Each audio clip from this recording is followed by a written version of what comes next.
Tent वाले रामलला के लिए तैयार हुआ अयोध्या में भव्य राम मंदिर, जिसकी प्राण प्रतिष्ठा 22 जनवरी को पीएम मोदी की मौजूदगी में होगी।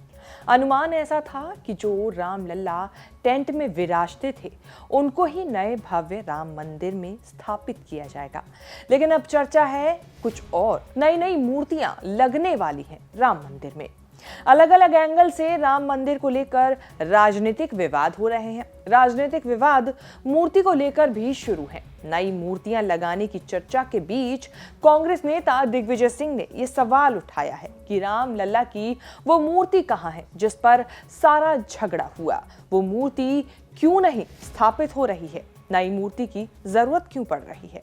पहली बात तो यह है कि जिस रामलला की लड़ाई पर, मूर्ति पर सारा झगड़ा हुआ, वो मूर्ति कहाँ है? वो मूर्ति स्थापित क्यों नहीं हुई? नई मूर्ति कहाँ से आ रही है? वो रामलला की मूर्ति जिस पर कि सारा झगड़ा हुआ, वो कहाँ है?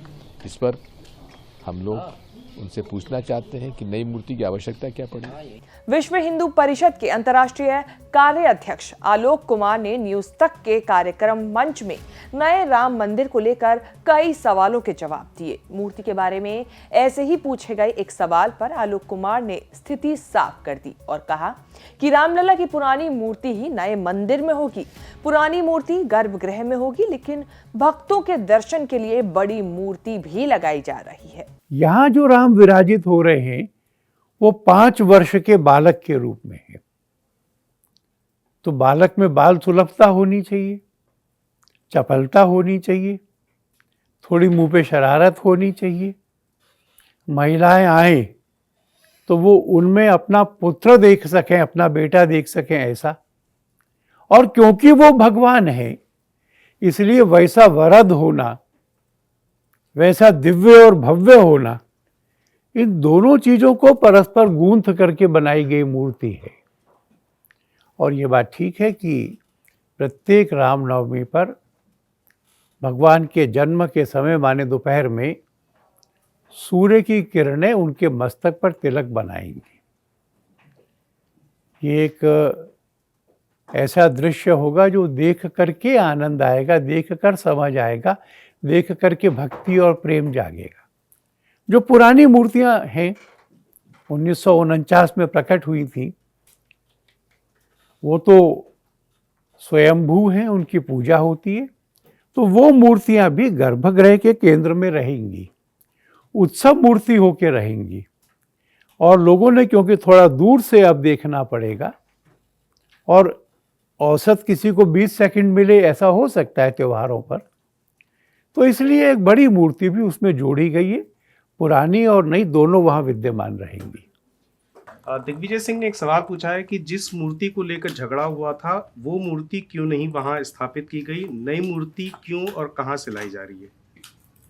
हमारे यहाँ एक नियम है कि प्रश्न पहले संबंधित व्यक्ति से पूछ लेना चाहिए, जानकारी पूरी कर लेनी चाहिए। हमसे दिग्विजय सिंह जी पूछते तो हम उनकी चिंता दूर कर देते। वह सब मूर्तियां गर्भगृह में रखकर, गर्भगृह के केंद्र में रख करके पूजी जाती रहेंगी। इसलिए वो कहाँ गई, क्यों गई और बड़ी मूर्ति की आवश्यकता क्यों पड़ी, ये मैंने बताया है। तो वो भी रहेंगी, एक बड़ी मूर्ति भी रहेगी और ये मूर्तियां उत्सव मूर्ति भी होंगी। नए राम मंदिर में 3 फ्लोर होंगे। 3 फ्लोर पर भगवान श्री राम की अलग अलग मूर्तियां लगने वाली हैं। गर्भगृह में रामलला बाल स्वरूप में विराजेंगे। राम जन्मभूमि तीर्थ क्षेत्र ट्रस्ट की ओर से कहा गया है कि अलग अलग तरह के पत्थरों पर 3 मूर्तियां बन रही हैं। कौन सी मूर्ति किस फ्लोर पर लगेगी ये तय होना बाकी है। 2 मूर्तियां काले पत्थर की हैं, एक संगमरमर की बनने की चर्चा है। नई मूर्तियों में भगवान राम के दर्शन माता सीता लक्ष्मण के साथ होंगे। रामलला की मूर्ति की कहानी 74 साल पहले 1949 में शुरू हुई थी। तब भी अयोध्या में विवाद था राम मंदिर या बाबरी मस्जिद का। 22-23 दिसंबर 1949 की रात मस्जिद नुमा गुंबद के ठीक नीचे राम के बाल स्वरूप की मूर्ति देखी गई। हिंदुओं ने कहा रामलला प्रकट हुए, मुस्लिम पक्ष ने कहा कि चुपचाप किसी ने मूर्ति रख दी। अगले दिन भारी भीड़ जमा होने के चलते ढांचे को विवादित घोषित कर सरकारी ताला लगा दिया गया। 1950 में हिंदू पक्ष ने भगवान के दर्शन और पूजा का अधिकार मांगने के लिए कोर्ट में याचिका लगाई। फैजाबाद के सिविल जज ने रखी गई मूर्तियां हटाने पर रोक लगाने के साथ हिंदुओं को बंद दरवाजे के बाहर से दर्शन की इजाजत दे दी। तब से 35 से 36 साल तक ऐसे ही चलता रहा। 1986 में ताला खोलने का कोर्ट का आदेश निकला। ताला खुलवाने की इसी घटना का क्रेडिट राजीव गांधी को दिया जाता है, जो तब देश के प्रधानमंत्री थे। उसी वक्त विश्व हिंदू परिषद ने पास की जमीन पर गड्ढा खोदकर शिला पूजन भी किया।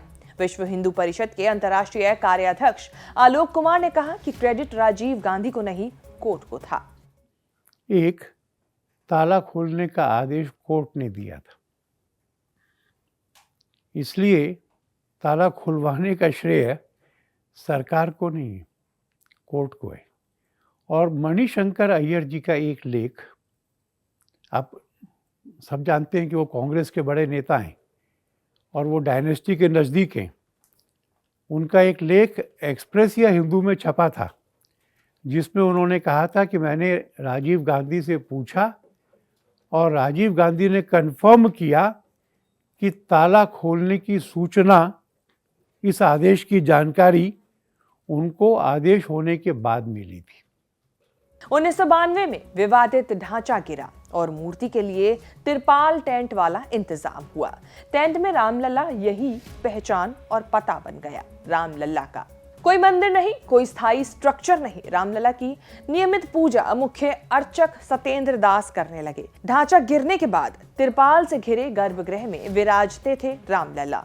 अब उसी टेंट वाले रामलला को पक्का घर मिला है। प्राण प्रतिष्ठा से पहले 30 दिसंबर को अयोध्या आकर पीएम मोदी ने यही कहा, रामलला अब टेंट में नहीं रहते। राम मंदिर का निर्माण शुरू होते ही सीएम योगी ने 24-25 मार्च साल 2020 की रात टेंट में रह रहे रामलला को अस्थायी गर्भगृह में लाकर विराजित किया। योगी ने ही निर्माणाधीन राम मंदिर के गर्भगृह का शिला पूजन भी किया था। 22 जनवरी को होने वाली प्राण प्रतिष्ठा के साथ भव्य मंदिर में विराजने लगेंगे रामलला। दर्शन के लिए सुलभ होंगी भगवान राम की नई मूर्तियां। आपको हमारी ये रिपोर्ट कैसी लगी, कमेंट करके जरूर बताएं। देश विदेश से जुड़ी तमाम बड़ी खबरों के साथ अपडेट रहने के लिए आप देखते रहें न्यूज़ तक।